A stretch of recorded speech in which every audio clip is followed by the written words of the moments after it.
Assalamualaikum warahmatullahi wabarakatuh. Bismillah wassalatu wassalamu ala rasulillah wa ala alihi washabihi wa man wala. Kita melanjutkan materi di pelajaran fikih.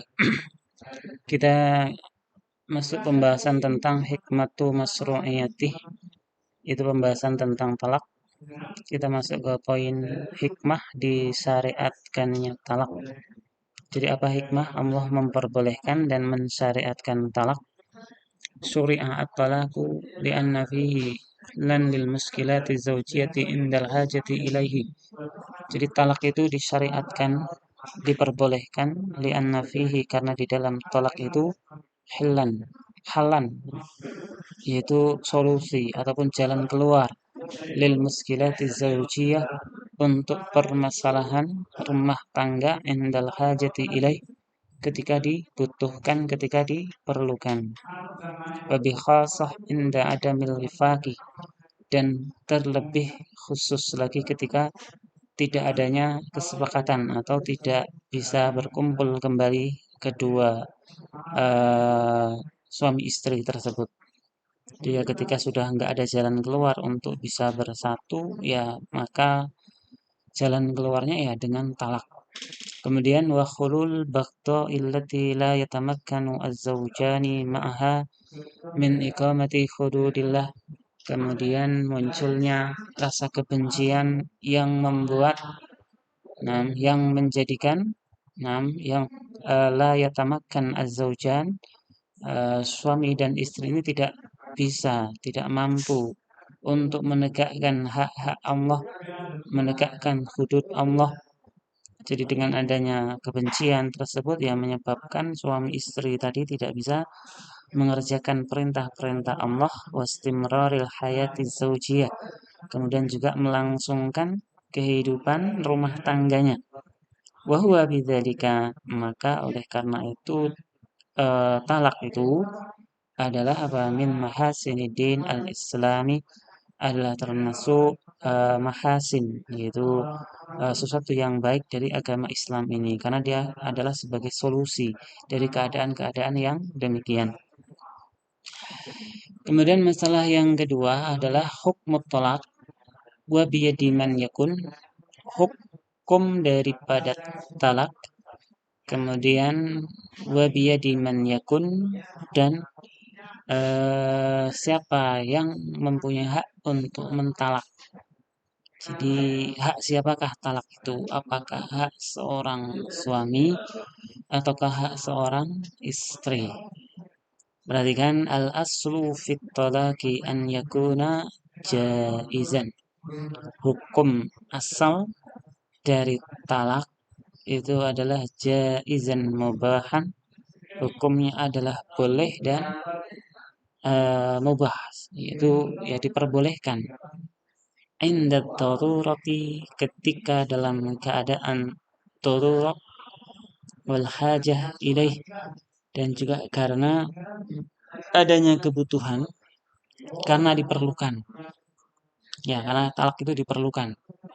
Ya, ketika dalam keadaan darurat dan juga dalam keadaan yang diperlukan, maka talak itu hukumnya adalah boleh dan mubah.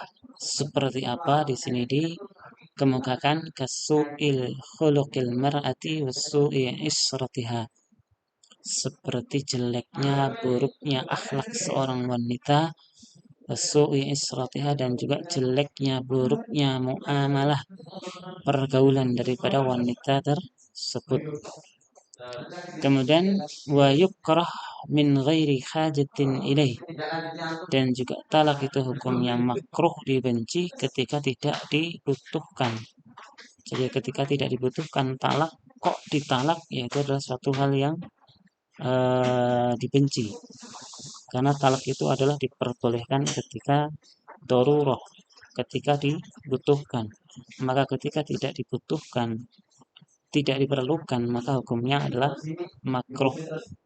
Liizalatihi an-nikah, karena dengan talak itu akan menghilangkan, yaitu suatu ikatan pernikahan, al-mustamil ala al-masarihil mandub ilaiha, yang mana pernikahan itu adalah mencakup ataupun mengandung di dalamnya maslahah-maslahah, manfaat-manfaat, kebaikan-kebaikan yang sangat dianjurkan. Seperti apa? Min i'fafi nafsihi, seperti menjaga diri, wa talabil nasl, dan juga mengharapkan keturunan, wa ghairi dzalika, dan yang lainnya. Kemudian yang selanjutnya wa yahrum at-talaqu fi ba'dil ahwal. Kemudian talak itu hukumnya haram di beberapa keadaan. Jadi ada beberapa keadaan talak itu hukumnya haram, terlarang, tidak boleh untuk dikerjakan. Kama sayati bayanu, sebagaimana yang akan datang penjelasannya, akan datang keterangannya fil kalam, ketika kita akan membicarakan alat talakil bid'i, yaitu permasalahan tema tentang talak bid'i. Kemudian waqad yakunu wajiban, kemudian talak itu kadang-kadang hukumnya menjadi wajib ataupun harus ala syakhs, kepada seseorang. Jadi talak itu bisa hukumnya menjadi wajib bagi orang. Kapan? Kama law alima bi fujuri zaujatihi. Ya, di sini sebagaimana kalau seorang suami itu mengerti tentang kefujuran istrinya, yaitu perangai istrinya yang buruk, karakter istrinya yang jelek. Nah, kemudian watabayyana zinaha, kemudian sudah jelas perzinaan dari istrinya tersebut, li'alla yakuna dayyusan, supaya suami tersebut bukan menjadi seorang suami yang dayyus, yaitu yang tidak punya rasa cemburu. Wa li'alla tulhaq bihi waladan min ghairih, dan supaya tidak dinasabkan kepada suami tersebut anak yang min ghairihi, dari orang lain. Jadi ya supaya laki-laki suami tersebut itu tidak menjadi bapak bagi anak orang lain. Wakada, dan demikian juga law kanat az-zawjatu ghaira mustaqimatin fi diniha. Demikian juga ketika seorang wanita itu tidak lurus di dalam agamanya, bengkok di dalam agamanya. Kama law kanat tatrukus shalah, ya seperti seorang wanita itu meninggalkan sholat, tidak mau mengerjakan syariat agama Islam.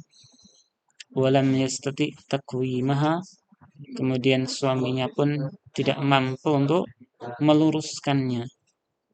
Jadi ya istrinya banyak bermaksiat, meninggalkan sholat, mengerjakan perbuatan terlarang.